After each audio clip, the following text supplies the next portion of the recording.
Welcome to the Core A podcast. This week we have two special guests, Spag and Joka from England. How are you guys doing? I'm doing fine, thanks. How are you? I'm great. Yeah, I'm good. I'm very good.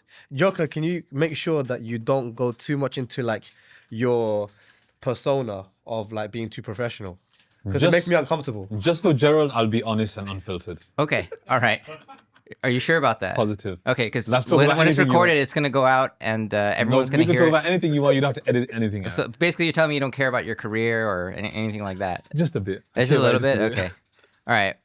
So yeah, I mean, you guys came to Korea. I think last time for you, Spag, it was it Uprising? I think you were also here as well. That's the tournament that I think Arslan took. That was his first time as well. And how's your trip this time? How are you guys enjoying Korea this time so far? I mean, I always love coming to Korea. I think for me, it's one of the most chill places to come to. One of the main reasons I like it is because obviously I get to hang out with you, but like the Korean scene has always been a community in Tekken, which is very outgoing, very friendly, and sociable. So I think that element to it is a huge reason why I really like coming here. So whenever I can get an opportunity to come to Korea, I'll always take it. Yeah, I enjoy coming to Korea as well. It's super cool hanging out with the scene, hanging out with different players, just experiencing the culture as well. It's something that's new to me, you know. I've always wanted to travel to Asia and just experience different things, chill out with the players. And it's always exceeded my expectations. So I like coming to Asia a lot, and Korea, of course. Yeah, I mean, of course, Korea is a Tekken country. Maybe it's not the best region in the world anymore. Possibly. Possibly, with some people's opinions are like that. But I mean, have you guys tried the online here? Have you guys gotten some games in? When you come here, it's kind of an opportunity to play as well. So I don't know if you've been taking advantage of that, or is this? I don't know. Are you more into content creating now? I saw you have your own content now. You're making. I've started doing more content creation. Unfortunately, I haven't played any Tekken yet, but I plan to play later on, maybe today or tomorrow. But yeah, I think. I wouldn't say this scene is privileged, but at the same time I would, because I think the online here is so good. I think the gatherings here compared to like Europe, like the problem with Europe is we don't gather offline as much. Like literally there's 0 gatherings in a month. So being able to play like offline, I see like a lot of groups here, like for instance, the DNF guys, right? They gather a lot offline, and the DRX guys also gather a lot offline. It's something I'm kind of jealous of, but I really appreciate it because I think offline is super important. Yeah. Online, you can only learn and improve by so much, but offline is just like a completely different experience. And I think that's something that's slowly starting to fade away. I feel like the developers of games and stuff are starting to push online a lot more than offline. And that's something I'm a bit sad about because I think offline is what fighting games are about, in my opinion. Yeah, I mean, I totally agree with that. And I'm wondering, like, what is the offline scene right now in London like? I mean, is there like a place that everybody goes to? I mean, of course, if you go to Japan, go to Tokyo, there's the Red Bull Gaming Sphere where you see, they have the Tatakai Tuesdays and, I'm sure you guys know about that. And so, like, what is the scene like in London? If you went to London and you want to get your fix, go offline, and play some locals, what would be the place? And if not, like, is it like an online scene pretty good there, or is it more about playing online in Europe? How is it like to play Tekken? So I'm actually from Birmingham, so I don't travel to London that often. Oh, that's right. You are in Birmingham. I remember I wanted to interview you that one time for the Akuma interview. You had to come all the way to Korea for that, and you had already left. And I realized not everybody from England lives in London. So I'm from Birmingham. I've learned and I play online a lot. In London, there's quite a few gatherings and tournaments, weeklies, like there's Red Bull and there's also Meltdown as well. But yeah, I think the main way people play in Europe is literally online. Like, is there even many offline scenes in Europe besides Italy, maybe? I know the Germans don't play too much offline as well. I mean, all I know is that when it comes to certain scenes, the Marseille scene, Super Akuma is very active. They're doing tournaments locally. And, that's one I see very commonly. In Poland, I've heard that, they would sometimes meet up. And the Polish scene is quite interesting because they have multiple cities with multiple strong players, right? It's not just Warsaw where there's other cities where people are strong. And they will sometimes do a thing where they kind of rent an accommodation and all meet up, maybe not once a month, but once every couple of months, and then they'll play for like a weekend or something. I think that kind of stuff is very valuable and it's important to do, but not everyone's doing it. I think right now, London specifically, like we have the Red Bull Gaming Sphere, like Joker said, and you know, shout out to Chop because he's been putting in a lot of work. He was also in Korea for that for your event last year, but yeah, he's been putting in a lot of work trying to get like some locals together. But you know, people ask me often like, "Oh, Spag, I'm going to be in London. Is there any way I can play offline?" I'm like, "Mate, it's tough. Yeah. Unless we just like put it on for you specifically. Like Yeah. there isn't a very regular thing like there is in Tokyo, for example. And I know how much effort those Tatakai Tuesday guys are putting in. You know, Margin Obama, the gang. It's tough, but we haven't got anything as regular as that. Yeah, I guess. Yeah.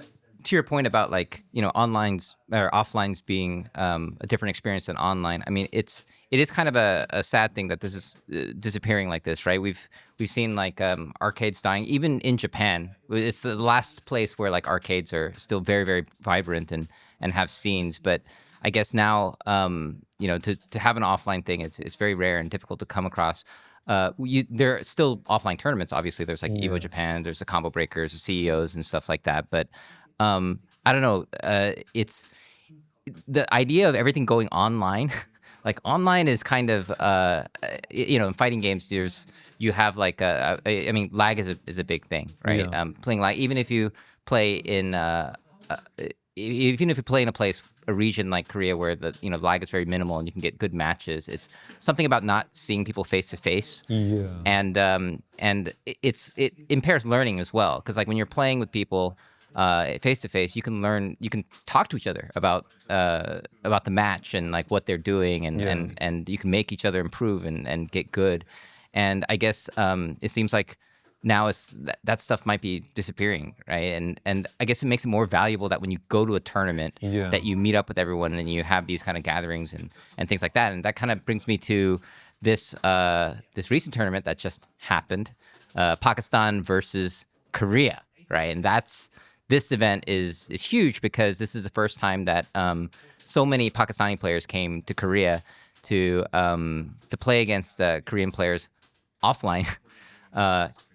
Seeing them in person, meeting them, and being face to face, and so yeah, this kind of thing is still happening. This is why it's so valuable. Yeah, how'd you guys enjoy the tournament? I mean, what are some of your thoughts on what happened? Obviously, Pakistan won, but I guess there was the first exhibition where there were 3 exhibitions, and Korea kind of had a clean sweep. It was I think it was it the John versus Edge? Yeah. Which was a run back. Yeah. And yeah, of course Edge won, and then Ulsan versus Atif. Yeah. I think I've seen that match like So many 100 times during the weekend, and then Knee versus Ulsan, right? I'm sorry, Knee versus Arslan. Arslan, yeah. Yes, and that was a blowout. I was 10-2. 10-2. But then we saw online. There's the washed up comments, right? Everyone's just sharpening their knives to be like, okay, this is a very high level player, well respected player, and just they're just waiting for the moment where something like this happens, like a blow up where Knee just just dominated. And I don't know, what do you guys feel about these matches over the weekend? So, Pakistan versus Korea, I think, first of all, it's really important to state that, in Tekken right now, we are really just carried by all we're doing right now are just double elimination tournaments. That's the kind of only thing that we have right now is the Tekken World Tour, and even EWC has become a not double elimination, but it's basically an elimination tournament. It's not a team tournament, right? Team tournaments are very scarce apart from Master Cup, and it's something that I've been calling for a long time. And I also think that regional rivalries, I don't understand. Anyone that's watching this podcast, if you have any resistance to regional rivalries, you're lame. You're actually just lame. You're so lame. And you're boring. You're boring. Like literally, I would never. Is ever, that a thing? There are people that are just like, what? Oh man, this isn't the Olympics or regional rival. Who cares about that? I just want to be the best. I just want to play. It's all about me. It's like, mate, you're not the main character of an anime. You're boring. You probably don't have that many friends. If you, I'm just being honest.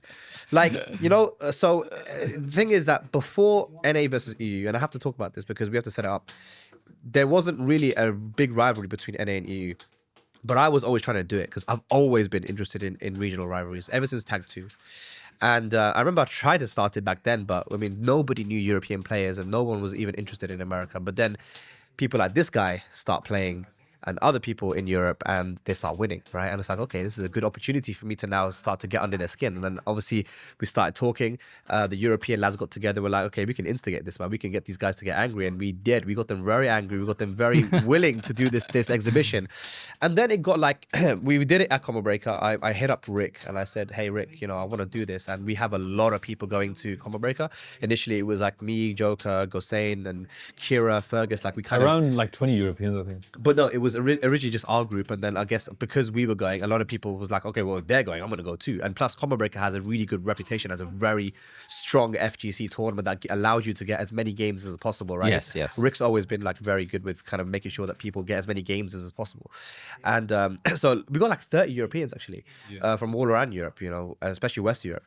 So then it was a perfect time to do this, and we did it, and it was so successful. It got super heated in the crowd as well, like insanely heated.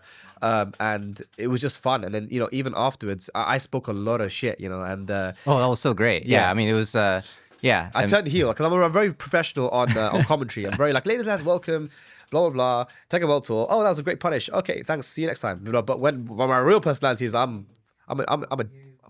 I swear? Yeah, you can swear. I'm a dickhead. I'm a dickhead. I will instigate. I'll do this kind of stuff. It's fun, right? Yeah. But most people understood what I was doing. Some people didn't, but it's always going to happen. But it was very fun, right? And the thing is that people maybe didn't realize how much we needed that. Yeah. And I remember Michael Murray was there, and obviously he was rooting for NA, and he was very invested in it. And Nee was even like, he posted a GIF, I still remember, of like when he was seeing the back and forth. He posted the guy eating the GIF of guy eating a popcorn. Like he was very. He was into it. Yeah, he was. I mean, you had to be like that when you're watching this thing unfold, right? Yeah. I mean, it's just the rivalry is there, and then when you like. When there's a little bit of trash talk. Yeah. I mean, this is why the FGC values trash talk still to this day. I mean, there's some people who might think that goes over the line or whatever, but like, I mean, I think it's not like an all or nothing thing. There's like a certain level of trash talk to kind of build up the rivalry and get people really motivated. I think one thing to add to that, is like with the regions like NA and Europe, I think we're more unfiltered. We like to trash talk more. Yeah. Like with Korea and Pakistan, you don't see them trash talk as much, but I think people enjoy trash talk. I think it's something that needs to be brought back to an extent. Of course, there's limits, there's boundaries. Yeah. But I think watching the build-up be organic and just seeing all the trash talk and then the exhibition actually taking place, I think it's so much fun. Yeah, I think like for me, it just seems like as long as the trash talk is like about the game and you're not like making fun of like someone's girlfriend or whatever. Like if it's about the game, I feel like it's the game. Yeah. It's like, I think you can go pretty hard on that, if not like extremely hard. And, I made a video recently where the opening of the video is just Punk talking about, I asked him, do you like to make people salty? And basically he just unloaded. He's just like, oh yeah, it's my favorite thing to do. And I was kind of trolling a little bit. And then he went on to say that like, yeah, like I even like it when like the whole family comes to root for their kid or whatever. And like and then when they lose and they cry, like I enjoy that too. And it's just this. There's if it's in the game, then it's like this is a fighting game thing. And I think some people might see that as like going too far, but for me, I think like as long as it's in the game, I think it builds up the rivalry and it gets people to feel salty and try to get better next time, and absolutely, and it brings an excitement. And I think if that's missing, then we're losing something valuable here with fighting games. Yeah, I mean, Punk is a great example. Like from what I see, he always just calls people trash at the game. Yeah. It's like he's not going in on anyone on a personal level, but it might be bordering that. But he's really just talking about the game, and people do take it personally. Like, yes, I'm not trash. This is something I've dedicated my whole life to. Well, you're trash. It's like it's talking about the game. So we did this, and Anniversary EU was so hype. I was there, and people still said that me and Steve, that commentary, they still talk about it today. Oh, that commentary you did. I didn't commentate. Gerald, I didn't commentate. No, you were so into it. I thought I was actually worried about you after Gosain got hit by that down forward 2 by Anakin. I was just like, oh, Spag. I was more worried about Spag than Gosain or anyone else. I was just like, oh, what? Okay, this is the meltdown. I didn't actually commentate. And people say, oh, your commentary was amazing. All I did is talk shit. There was times where I'm not even speaking and Steve's doing the commentary. I'm just like so people enjoy it because they like the rivalry, obviously, right? And even Michael Michael Murray came and said the SPAC, that was the best thing I've ever seen in Tekken 7, right? Yeah. Now, fast forward to this Pakistan versus Korea. Just coming what Joker said. Okay, this is a different dynamic. Yeah. It is not NA versus EU, which are two of the biggest markets who are known to trash talk and have this rivalry in many different platforms, not just in fighting games and gaming. You know, they have sports rivalries and other stuff, right? Yeah. This is Pakistan versus Korea, which are not two countries that typically you would put together in a sort of rivalry kind of thing, right? But over the last 6 years, it's always been Korea and Pakistan in grand finals of most tournaments, right? Yeah. So this is a different thing. This was like, okay, who is the best nation? Is what this was about. It wasn't about like, okay, who's better between NA and EU, and that's why I think that there didn't need to be as much trash talk, because it doesn't need to be built up that way. I mean, it's always good to have it. It's always going to make it more interesting, but really, most people were going to watch this to see who is the best. And that's why, you know, after doing NA versus EU, you know, the Pakistanis and to some extent the Koreans and other people were saying, we want Pakistan versus Korea. Yeah. And, you know, with the help of with Soup and, of course, Bars, with Danielle coming into the... Yeah, into shout the out to scene. Danielle. Yeah, Shout out I to mean, Danielle. look, with his connections and what he's been able to do with his organizational skills, to be able to even get the visas done for 7 Pakistanis, which is unheard of, right? Yeah. He got it done. He got these people down, and like the content leading up to the tournament was amazing. And then they got me involved to try and create a format which would really, which would really be conclusive as who is the best, you know. Yes, And I yes. was like, we can't just have a single Waseda form, like one single day tournament, because you know it's gonna be a random draw, and sometimes someone will say, well, if it was another draw, the other team could have won. So we did exhibitions on day one. I decided to do 2 first to 10s, but it ended up being a first to 5 in there as well with Edge. And then Waseda on day 2, and then on day 3, the Unleash format, which I used to run with UIU, which is a very interesting format where you can only win a maximum of 2 times per wave, and if you lose, you're out, and then until the wave resets again. And it's like that kind of format doesn't allow one player to carry. It requires everyone in the team to really put in effort. And I think after seeing both of those days go to Pakistan, there wasn't much resistance from people to say, do you know what, Pakistan is the best now. But the rivalry is crazy, man. The fans, I mean, Joker could tell you, Pakistani fans are crazy, man, and you know even the Korean fans are kind of crazy. Oh yeah, as well, they're man. pretty crazy. But any examples that you saw on social media? Maybe you can't mention it here exactly Mention word it, for bro. word, but I don't know. What's some of the craziest shit you've seen from this? I mean, something I really appreciated was there were people that didn't play Tekken that were at the exhibition. Like people that literally never played Tekken in their life, but they're like, we're here to support Pakistan. And I Yeah, think yeah. that There's was- that one celebrity. What was his name? Kevin. What was that celebrity's name? Zahid Hussein. He's on TV and stuff in Korea, and Wow. like I recognized him. I don't watch like Korean TV, but I've seen him on like ads and stuff, and yeah, he's kind of like a window into the culture. Yeah, so it's very interesting to see him at the event, like cheering everyone on. And He brought like 10, 20 Pakistanis with him, and they were all just cheering and going crazy. And he said after the exhibition, like, I wish I knew about this earlier, so I could have brought even more. And we were just So they could like, have bought 50 Yeah. more. We were oh like, yeah, no, you- he's a huge celebrity. He's Yeah. like, yeah, he could. Because I could have brought 50 Pakistanis. And it's interesting, like Joker said, these guys have never watched Tekken before. But because Tekken is such an easy game to watch, it's not like Guilty Gear or some of the other games, the anime games, where like I watch it and be like, I don't know what's going on. Yeah. Tekken is very easy to follow and easy to watch. And like these guys were seeing King do his like Shining Wizard, combo enders, and like, oh my god, they were crazy. Like the game is really fun to watch and like really Slow motion stuff and aesthetically pleasing, right? Yeah, Yeah. and there's life bars to kind of, it's pretty easy to follow. Yeah, exactly. With the life bars, and then you see the round points, and I think it is actually fighting games are pretty good for a spectator, as a spectator esport or whatever you want to call it, because it's it is easy. I mean, even if you look at like the bigger games like MOBAs and stuff, MOBAs are like, if you're not to show somebody like how this stuff works, and I think it would take A lot of a lot explaining. longer. Whereas like with life bars and you could see people getting knocked out, and everyone knows what KO means, and then you're just like, okay, yeah, just the first of those 3 bubbles gets a game, and then those are the points on the board. And, I mean, my brother yeah. plays Dota, and all I see is, like, he tries to show me, I just see people running around, I see some bullets flying, and I'm like, I don't know who's winning, I don't know what's going on. Yeah. You can try and explain this to me, but I don't have it. And then the commentators will go crazy. I'm like, what just happened? But in Tekken, like you said, and fighting games in general, it's very easy to follow. It's like one guy's getting his ass kicked, and the life was going down. It's like, okay, that guy's probably winning, the other guy's probably winning. So, it was fun, and having all these people there. But remember, like, again, those guys were invested in this because they're Pakistani. Yes. Right? Yes. Because let's say it's Tekken World Tour or like some other random master event or something.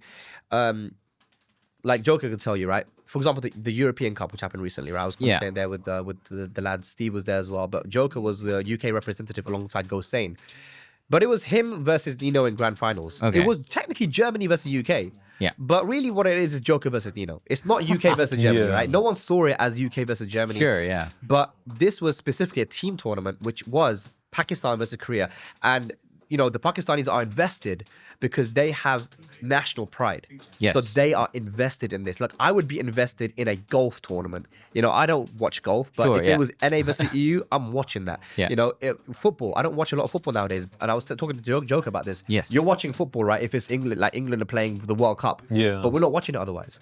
So regional rivalry, and it's something that hasn't really been a thing. But when I've been trying to push it, the NA versus EU thing is now established, right?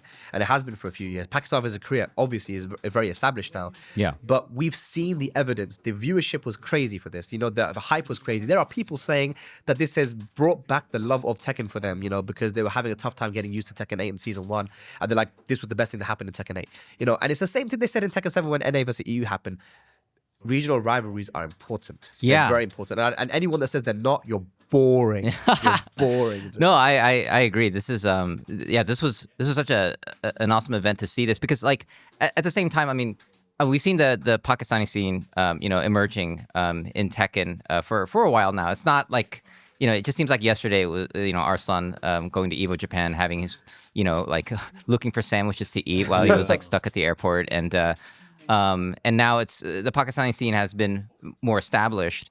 And but this team tournament is the first time that so many players from both sides have played in a tournament that's with competitive integrity, with the format that you chose and worked on, and Pakistan won, and not only did Pakistan win, but Arslan Ash went up on the mic, and basically this is a very, very interesting thing that happened. It was there was a translator that was translating what Arslan Ash was saying, and he was just translating, and then he got to the one point where it's like, and you know, I think what this means is Pakistan is the greatest, is the best at region for Tekken in the world, right? And the translator wouldn't translate that. He was just kind of quiet for a second, and I think he just didn't want to be the messenger to say like that to the Koreans. Yeah. And so Rak Dongmin, he was a host slash commentator. He was just like in Korean. He was saying like, well, I mean, everybody knew what he said, so let's move on. And like he went to the next thing. So I realized that it's a very emotional moment. I mean, like, and like you said, like regional rivalries are very fierce because it's a national rivalries like that are very very charged, and so that moment kind of illustrated that, just the hesitancy to say that. But then also Korea's been for so long just been known as the default the region for Tekken. Yep. And you know, there's a loss aversion there that people don't really want to accept that, right? But I think that makes the level of play better. People, they have an incentive to like, you know, get better in their regions, right? Yeah. And so it was it's I feel like the Korea region in Tekken, because it's been like that for a long time, there's a lot of like Koreans players have seen each other as like, well, we're here to beat each other to see who's the best, right? Yeah. And there's like little groups of people that form, you know, like not teammates, but like, you know, like homies or whatever, like cliques, if you will. Cliques, They form and then they play against each other. And I remember like it was when Chikurin won, I think 2019. It was when he picked Akuma at the end against Ulsan. Thailand. Yeah, 2019, Thailand. I remember like all the Japanese players were celebrating. They kind of all They jumped on banded the stage. together. Yeah, Yeah. jumped on the stage, and I feel that's kind of the thing that like for Korea it's a little bit different, right? It's like you'll have certain people coming on the stage because they have their groups and factions, and it's not like, oh, Korea won. Yeah. Let's all celebrate together, right? So I'm wondering if that might change a little bit because of this tournament. Because if you look at the Pakistani players, they were so banded together. I mean, they were just like very, cohesive. Where I feel like the Korea side was, I mean, they were cohesive for the tournament, Yeah. right? But I feel like with the Pakistani side, it was like, well, we're all here together in this new country that or I guess for some of them they've been to Korea, but they're very much working together, and you can tell like even during the coaching sessions and stuff like that, there's a maybe intimacy is not the best word, but there's something there. I mean, would you say that'd be about accurate? Yeah, I think I definitely agree with that. I think after this exhibition, it's changed a lot. It's motivated people. And of course, you saw a lot of tweets from like the Koreans saying, we really want the run back. We're going to work harder. And even like some of the Korean pros, like after day 2, I think it was, like CBM and Rangchu said, oh, we really want to do better tomorrow. We're going to try our best. So I think it's definitely going to change the way people train and practice. I think it's definitely going to build on the regional rivalry story. I think the future tournaments are just going to be insane. I feel like people are going to train and practice together even harder because let's be honest, as a competitor, no one likes losing. And when regionals come into play as well, it's just going to be crazy, I feel like. I just think there's going to be more tension. People are more motivated. People are going to practice, travel, train together. So I'm really excited to see what happens, honestly. And of course, the exhibition just happened and me and him just see tweets about NA versus EU. We're like, what have we done? You know, we're just chilling. I think Rangchu made a tweet like, when's that, hey, we gave you guys entertainment. When are you guys going to give us entertainment? Rangchu and Ulsan made that tweet. Yeah, Rangchu was like, I really like to see the shit talk. I want to see it. Yeah, he gets it. He gets it. He Yeah, gets yeah. it. Look, he was entertained by it, man. Ulsan wants to see it as well. He made a tweet, and then people start coming at me, and they're like, "Spag started this." I'm like, mate, I just got into bed. Pakistan just won today, and you guys are talking about NA versus EU.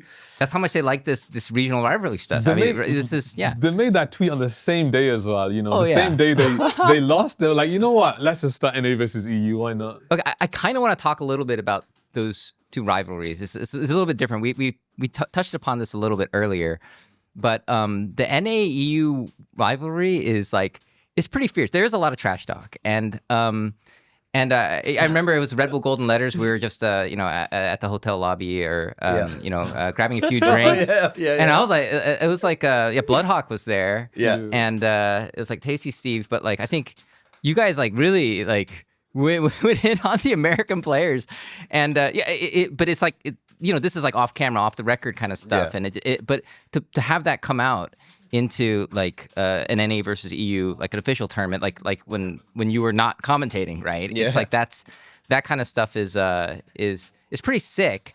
But the Pakistan Korea rivalry was kind of like you didn't have that same dynamic, but the tension was still there. It was still really great. So it's like almost like a different flavor of the same power of having the country rivalry. Rangchu was saying when I did a podcast with him, he was just mentioning like, I don't know if like in the Asia regions, and I think he's including like Pakistan as well, like with the players just being so like openly like trash talking compared to like the other regions, NA and EU.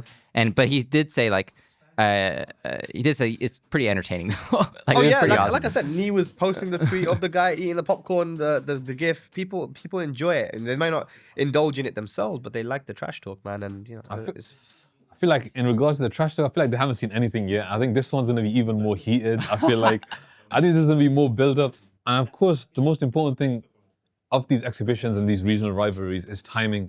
You don't want to rush these things. You want it to be built up authentically and everything. I mean, I don't want to start it of course. now, but I am curious. So, but of course, like it takes time. We gotta let it, sit down, settle. Yeah. We gotta start building up. Make some tweets here and there. Just try out some tweets, and then. Eventually. So Joka, you've been interviewing people all weekend, and you've been interviewing Korean players and I guess Pakistani players as well. And you asked this one question, I think, to almost everybody, right? It was who's better right now in Tekken, NA or EU? Yeah. And what was the score like on that one? I'd say like 19-1. And the thing is, right, I made sure to ask certain players, explain to me why EU's better, and they gave reasons and stuff. So yeah, all of them said Europe besides one Korean Tekken player, which was interesting because the reasoning he gave was, it didn't make sense. I feel like he confused the regions. He actually said he thought Americans are more aggressive than Europeans. And I was just sat there like, interesting. Okay. But everyone knows that it's not the opposite. case. Yeah, of course. Yeah. But Okay, so that's kind of interesting. So that seems pretty lopsided. So I mean, I guess in terms of like just the consensus, and this is like natural consensus between actual pro players, is that USA is free to Europe. That seems to be the consensus, right? The thing is that, and this is no exaggeration. The problem is, don't laugh. Why are you laughing, man? The thing is that, to be honest, America is awful at Tekken. That is, it's true. Like Tekken, specifically Tekken 8. Now they'll bring up Shadow, right? Oh, Shadow got top 8. He had to play a Mexican to get top 8, bro. We had to play a Atif Butt. And then at the end of the day, we both lost to Atif anyway, right? Yes. As soon as he made top 8, he lost to Atif anyway. Yeah. But let's say it was the other way around. Let's say, who was it, Daniel? Yeah, Daniel. Let's say Daniel had to play against that Mexican. That Mexican was good, by the way. Shouts to Divine Nexus. But Okay. Daniel probably would have beat him, right? And then he would have been top 8. And then Shadow would have had to play Artif and he would have lost. And then Daniel would have lost to Artif. You know what I mean? Like, it's not really a... And if you look at all the tournament results recently, like, it's been so lopsided. Like, it's been Europe outplacing America in pretty much every tournament, right? EWC, Yeah. Tekken World. And it's the reason why, if you look at Arslan, when he interviewed Nee last year at the start of Tekken 8, he asked the same question. I didn't get him to ask it. He said, who's better, NA, EU? And he asked, who had more qualified players in the Tekken World Finals? And Arslan said, it was EU. And he goes, EU. Okay. And he said, EU. EU's better. In Tekken 7. Yeah. Right? So after that 10v10, which happened, it was 10-8. It came down to Gosen and Joker in the end. This is Joker's first international, by the way, when he played. Yeah. He kind of made a name for himself there. Obviously we had probably the worst day that we could have had there. People didn't perform. It was Like heartbreaking for me. Fergus didn't play well. Steffi Black, who went on to get 3rd place the next day, played awful in the exhibition. Yeah. Chicken Maru, who is fundamentally stronger than everyone in NA, he just didn't play well at all. Okay. A lot of bad. And then Tetsu dropping that combo as well, Yeah. like against Victim. Another thing as well I need to add is, like, I did not travel to any international. That was my first international. So you can imagine the different in environment, atmosphere, everything. Okay. So I traveled to America for Combo Break and the 10v10. Yeah. And I was just like, wow, this is a different environment for me. I'm used to Europe, where Yeah. people know of me, but they won't cheer against me and whatnot. Okay. But I'm in America and they were like shit talking me. I'm like, you know what? I kind of like this. It's motivating me, to perform and stuff. And another crazy thing that we need to tell these guys is, I wasn't even meant to be on the team. I was actually a substitute. Yeah. So imagine if I wasn't on the team, like, God knows what would have happened. Yeah. But like, it's just crazy that I wasn't meant to be on the team, but then I got subbed in. Who did I? Oh, I replaced. Yeah. We don't talk about redacted. Okay. Yeah. Well, I mean, But- yeah. Yeah, I replaced him, and of course, me and Gosen did the best. Of course, it's heartbreaking seeing what happened to some of our best players at the time. Sefi Black and Fergus as well is. Yeah. And Super Kumo Super made Kuma, some really dumb decisions as well as the captain. Yeah, some insane decisions. It's why I think we definitely need to plan this time. Have different captains.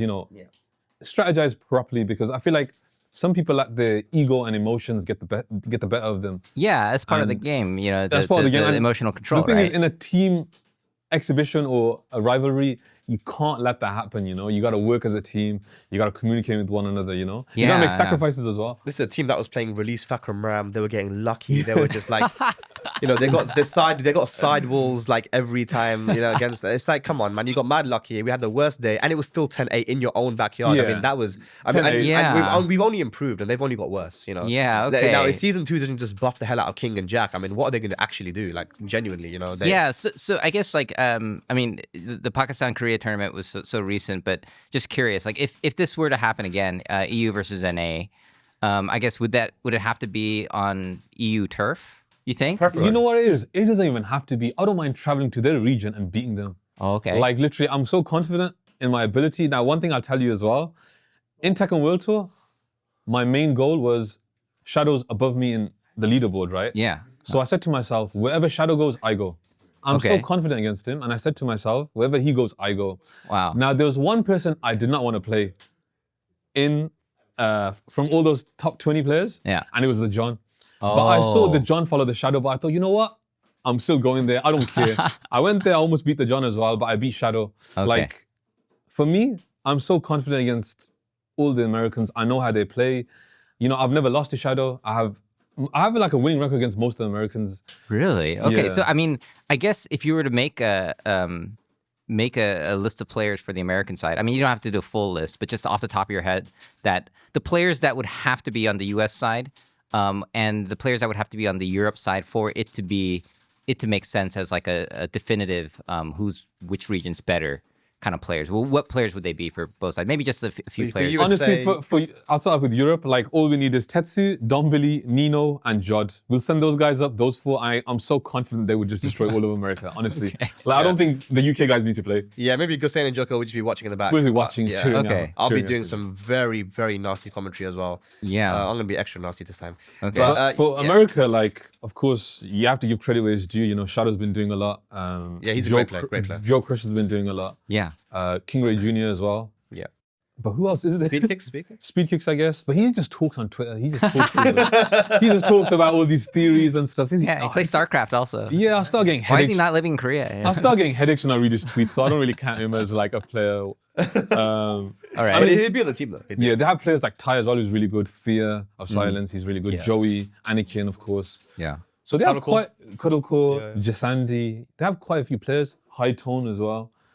Sorry, Doctor Tone. the Jake, whatever that guy is. Yeah, Dr. Jake, Yeah. man. Like they have a lot of good players, but again, I'm so confident that Europe wins. Honestly, like 3-4 Europeans, I would send those guys up if I was captain and say, you guys play, you guys know what to do, bring it home. Now, I think that, like I said, I genuinely believe that Germany would beat USA. I don't Yeah. think that they would have just to Germany alone. Yeah, Germany I've said alone. this myself. I think Germany is right now is the strongest scene in Europe, like by far. I think the amount of players they have, and some of them are so young and they're so talented. Like Yeah. I just can't wait till they travel and just show the world how strong they are. You know, like there's just so much talent there. like mini Pakistan. Yeah, literally, they're so talented. What was it? We would call it the German machine, like the Yeah, factory. we call it the German factory where they're just spawning and creating these random players that no one's heard of, and they're just insane. Is there a reason for this? I mean, there's so many God young knows, players man. coming I from don't that know. region now. I Honestly, saw at Red Bull Golden Letters. You know,